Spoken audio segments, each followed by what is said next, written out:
بسم الله الرحمن الرحيم الحمد لله رب العالمين والصلاة والسلام على رسوله الكريم أما بعد.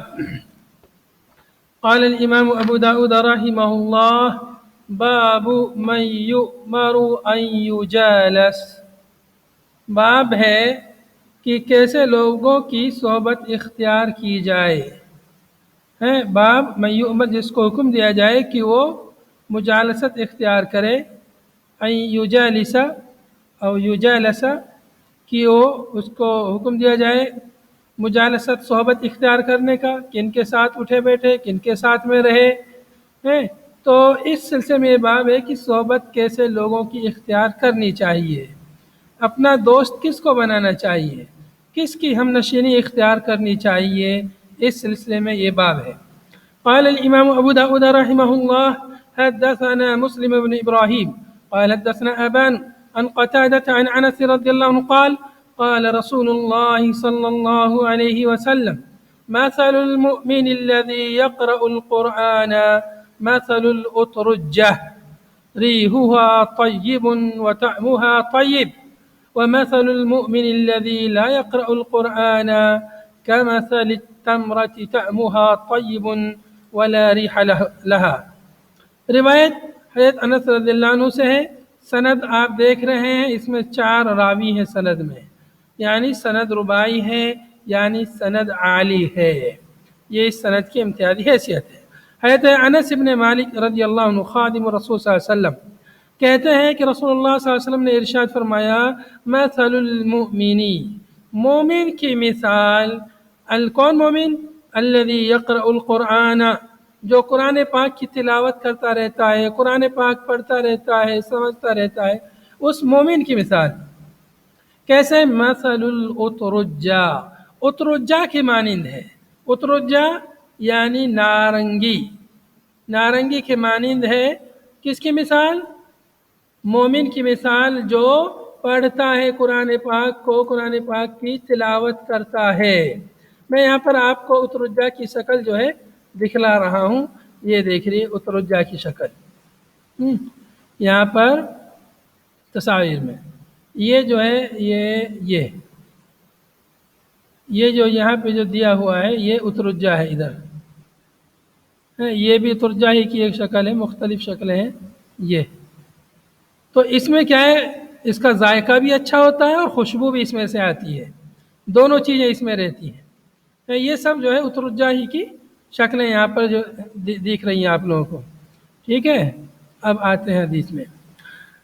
مومن کی مثال، وہ مومن جو قرآن پاک پڑھتا رہتا ہے، اس کی تلاوت کرتا ہے، اس کی مثال اترجہ کے مانند ہے. ریحھا طیب وطعمھا طیب.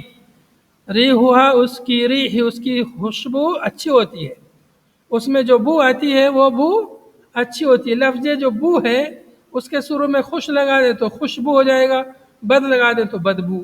تو بو یعنی کوئی بھی جو مہک آتی ہے، ریح آتی ہے، وہ بو ہے. تو ریح کا معنی بو، اس کی بو اچھی ہے، یعنی اس میں خوشبو ہوتی ہے. وطعمھا طیب، اس کا ذائقہ بھی اچھا ہوتا ہے. اب دوسری مثال ہے: ومثل المؤمن الذی لا یقرأ القرآن. اس مومن کی مثال جو قرآن نہیں پڑھتا، تلاوت نہیں کرتا. مسلمان ہے، مومن، اللہ پر ایمان ہے، لیکن تلاوت قرآن پاک کی نہیں کرتا، مطلب کبھی کبھی کرتا ہے، زیادہ تلاوت نہیں کرتا ہے. اس کی مثال کمثل التمرۃ، اس کی مثال کھجور کی مانند ہے.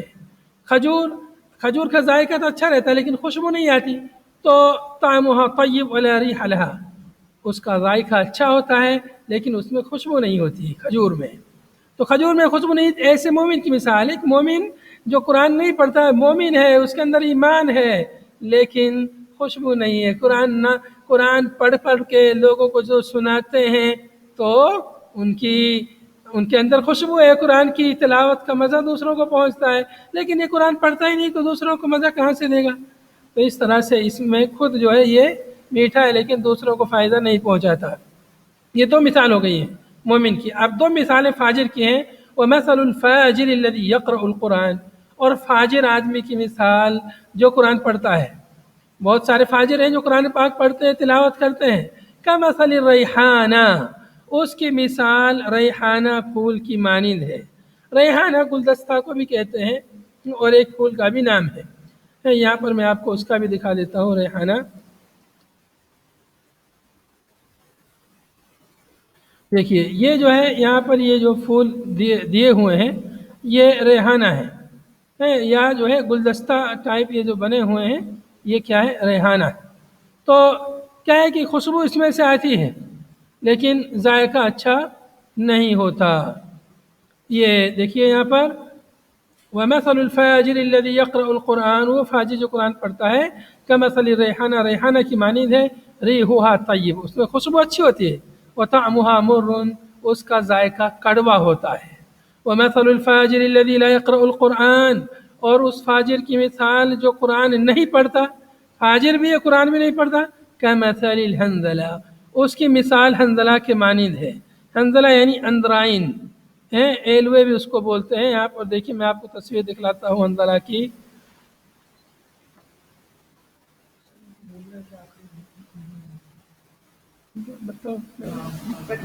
یہ اندرائن ہے، جو لوگ دیہاتوں میں رہتے ہیں، جنگلوں میں، کھیتوں میں، انہوں نے اس کو دیکھا. خربوزے کی شکل چھوٹی سی ہوتی ہے، یہ بڑا خربوزہ نہیں. یہاں دیکھیں نیچے چھوٹی شکل دکھ رہی ہے. یہ اندرائن اس کو بولتے ہیں، اور اس کو جو ہے ایلوا بھی بولتے ہیں، اور جگہ جگہ اس سے مختلف نام ہیں.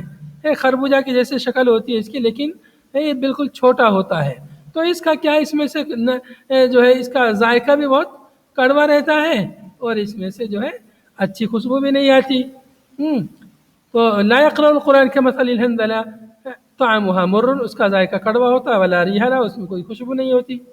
ومثل جلیس الصالح، آگے مثال بیان ہو رہی ہے جو محل شاہد ہے باب سے، جس سے مطابقت ہے. جلیس یعنی ہم نشین، جو ساتھ میں بیٹھتا ہے، ساتھی. جلیس صالح، صالح جلیس نیک ساتھی کی مثال، نیک صحبت رکھنے والے کی مثال. کمثل صاحب المسک، صاحب مسک کے مانند ہے. مسک یعنی خوشبو بیچنے والا، صاحب مسک یعنی خوشبو والا، یعنی جو خوشبو بیچتا ہے، خوشبو رکھتا ہے، اس کے مانند ہے. إِن لَمْ يُصِبْكَ مِنْهُ شَيْءٌ، اگر تم کو اس سے کچھ بھی نہ ملے، اس کی خوشبو میں سے وہ کچھ خوشبو تجھے نہ دے، پھر بھی أَصَابَكَ مِنْ رِيحِهِ، پھر بھی خوشبو تمہیں آ جائے گی. وہ خوشبو تمہیں نہیں دے رہا ہے، وہاں جاؤ گے تو خوشبو آ جائے گی. وَمَثَلُ جَلِيسِ السُّوءِ، اور جلیس سوء یعنی جو آدمی برا ہے، برے آدمی کی صحبت کی مثال، برے ساتھی کی مثال. کمثل صاحب الکیر، بھٹی والے کے مانند ہے. جو آدمی بھٹی چلاتا ہے، لوہار وغیرہ. إِن لَمْ يُصِبْكَ مِنْ سَوَادِهِ، اگر تم کو اس میں سے بھٹی میں سے کچھ کالا سیاہی تم کو نہیں بھی لگے گی، أَصَابَكَ مِنْ دُخَانِهِ، تم کو اس کا دھواں ضرور پہنچے گا. گرچہ تمہیں اس کا سیاہی نہ لگے لیکن دھواں پہنچے گا. بھٹی کے پاس بیٹھو گے، آنکھوں میں دھواں جائے گا، تکلیف ہوگی. تو ایسے ہی جو برا آدمی ہے، کم سے کم اس کو تم کو اس کی صحبت کا اثر ضرور ہوگا، چاہے دھواں کے مانند ہی ہو. آپ کتنا بھی کہو میں جو ہے اس کی برائیوں سے بچوں گا، لیکن کچھ نہ کچھ اثر ہوگا. نیک آدمی کی صحبت اختیار کرو گے، وہ آدمی تمہیں کچھ بھی نہیں دے گا، پھر بھی تمہیں اس کی خوشبو ضرور پہنچے گی. یہ جو ہے بہترین صحبت کی مثال ہے. تو اس طرح سے اچھی صحبت اختیار کرنی چاہیے، برے لوگوں کی صحبت سے بچنا چاہیے. اس طرح کی اس باب میں اور بھی کئی حدیثیں ہیں. قال الامام ابو داود رحمه الله حدثنا ابن معاذ قال حدثنا ابي قال حدثنا شعبة قال وحدثنا مسدد قال حدثنا يحيى المعنى عن شعبة عن قتادة عن انس رضي الله عنه عن ابي موسى عن النبي صلی اللہ علیہ وسلم. دیکھیں یہاں روایت الصحابی یعنی صحابی ہے. حضرت انس نے ابو موسیٰ اشعری سے روایت کیا، عن النبی، نبی صلی اللہ علیہ وسلم کے، نبی صلی اللہ علیہ وسلم سے، بهذا الکلام، یہی کلام جو پیچھے گزرا ہے، بهذا الكلام الاول الى قوله وطعمها مر. وزاد ابن معاذ، ابن معاذ نے یہاں پر جو امام صاحب کے استاد ہیں، انہوں نے یہ لفظ زیادہ ذکر کیا ہے. قال انس وكنا نتحدث ان مثل جليس الصالح وساق بقية الحديث. تو اس روایت میں یہ جو سند ہے، اس میں حضرت انس کہتے ہیں كنا نتحدث، ہم یہ بات بیان کیا کرتے تھے کہ جلیس صالح کی مثال ایسی ہے، اور پھر گزشتہ حدیث کی طرح انہوں نے بات بیان کی. مطلب یہ ہوا کہ یہاں پر حضرت انس کہہ رہے ہیں کہ ہم ایسا بیان کرتے تھے.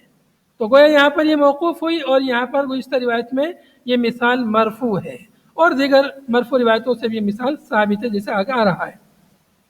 اگلی روایت قال الامام ابو داود رحمه الله حدثنا عبد الله بن الصباح العطار قال حدثنا سعيد بن عامر عن شبيل بن عزرة عن انس بن مالك رضی اللہ عنہ عن النبي صلی اللہ علیہ وسلم قال مثل الجلیس الصالح فذكر انه اسی جیسے حدیث بیان کی گویا کہ یہاں پر یہ مرفوعا حضرت انس رضی اللہ عنہ اسی روایت کو بیان کریں مثل الجلیس الصالح جلیس صالح اچھے ساتھی کی مثال.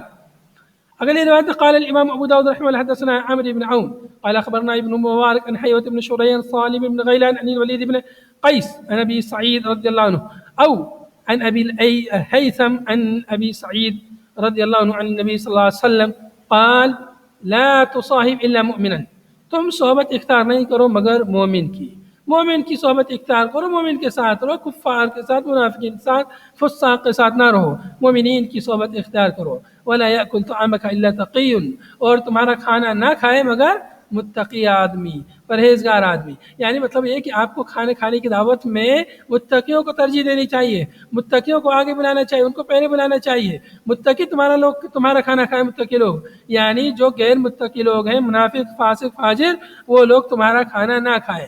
ہاں البتہ یہ ہے کہ جو مطلب آپ دعوت وغیرہ دیں تو اس میں متقیوں کو پہلے بلائیں.